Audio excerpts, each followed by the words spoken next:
Hey guys, welcome back. So ఈరోజైతే నేను మీ అందరికీ ఒక స్టోరీ చెప్పాలనుకుంటున్నాను. స్టోరీ స్టార్ట్ చేసే ముందు ఒక క్వశ్చన్, మీకు అందరిలో మాట్లాడంటే భయమా? అదేనండి, స్కూల్ టైమ్ ఆర్ మీటింగ్స్లో ఏమైనా చెప్పాలనుకున్నా కూడా చాలామంది భయపడుతుంటారు. ఆల్మోస్ట్ 90% పీపుల్ ఈ స్ట్రగుల్ ఫేస్ చేస్తూనే ఉంటారు. సో ఈరోజు మనం కూడా ఈ కథలో అలాంటి ఒక పిల్లవాడి గురించి చెప్పుకుంటున్నాం. కొత్త ముందు దాంట్లో అందరూ ఫేస్ చేసేదే అంటారు కదా, కానీ ఇదే భయంతో స్టార్ట్ అయిన ఈ చిన్న పిల్లవాడి కథ మాత్రం ప్రపంచాన్నే కదిలించింది. అతను ఎవరో కాదు, సిస్రో. ఈ అబ్బాయి కూడా చిన్నప్పటి నుంచి మాట్లాడాలంటే చాలా భయపడాడు. అంతా మనలాగే. తనకైతే అసలు నోట్లోంచి మాట తడబడుతూ వచ్చేదన్నమాట. క్లాస్లో అందరూ చూసి నవ్వేవాళ్ళు, కానీ తను మాత్రం గట్టిగా నమ్మాడు. ఒకరోజు తన మాటే తన శక్తి అవుతుందని అతను అనుకున్నది కూడా సాధించాడు. ఇతను ఏం గొప్పవాడు అవుతాడు అనుకున్న వాళ్ళే ఇతను ఇంత గొప్పవాడు అయ్యాడా అన్నట్టుగా ఎదిగాడు అనమాట.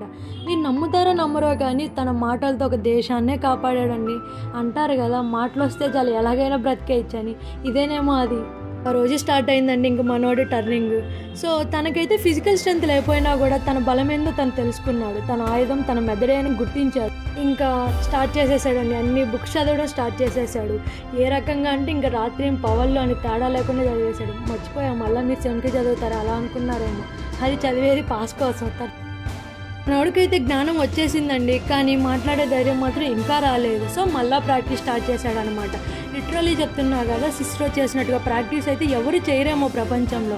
తను అంత ఘనంగా ప్రాక్టీస్ చేశాడు. తను ప్రతిరోజు సాయంత్రం సముద్రం దగ్గరికి వెళ్ళాడు. అక్కడైతే ఎవరు ఉండరు, తన మాటలు ఎవరు వినరు, తనని ఎవరు ఎక్కిరించరు కూడా. అలా అలలు వచ్చే శబ్దం మధ్యలో మాట్లాడేవాడు. ఇంకా తన ప్రాక్టీస్ ఎలా ఉండేదంటే, ఏంటి ప్రపంచంలో ఇలా కూడా ప్రాక్టీస్ చేస్తారా అన్నట్టుండేది.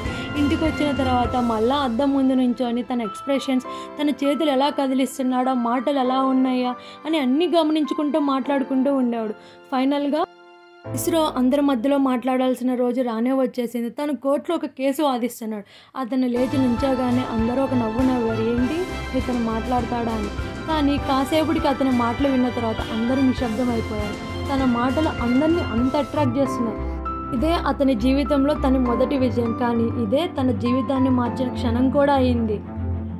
ఇలా తన మొదటి విజయం తర్వాత సిస్రో పేరు రోమ్ దేశం మొత్తంలో వినిపించసాగింది.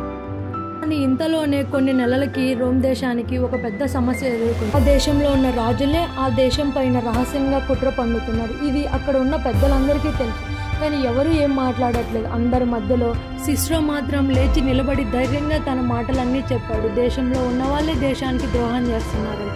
అతను మాటలు విన్న తర్వాత మిగతా వాళ్ళందరికీ ధైర్యం వచ్చి అక్కడ ఉన్న అందరూ ఆ దేశం పైన జరుగుతున్న కుట్రని ఆపడానికి అందరూ సిస్రోకి సపోర్ట్ చేశారు. ఈ విషయం తర్వాత దేశం మొత్తం సిస్రో పేరు మారుమోగిపోయింది. కానీ కొంతమందికి ఇది అస్సలు నచ్చలేదు. సైనికుల్ని పెట్టించి సిస్రోని హతమార్చారు. కానీ తను చనిపోయే ముందు కూడా ఒకే మాట అన్నాడు, నా శరీరమే చనిపోతుంది, నా మాట కాదు. అతను అన్నట్టుగానే తన మాటల్ని మనం చాలా పుస్తకాల్లో, ప్రసంగాల్లో ఇంకా వాడుతూనే ఉన్నాం. ఒక మాట మనిషిని మారుస్తుందని విన్నాం, కానీ ఒక దేశాన్నే మార్చేశాడు సిస్రో.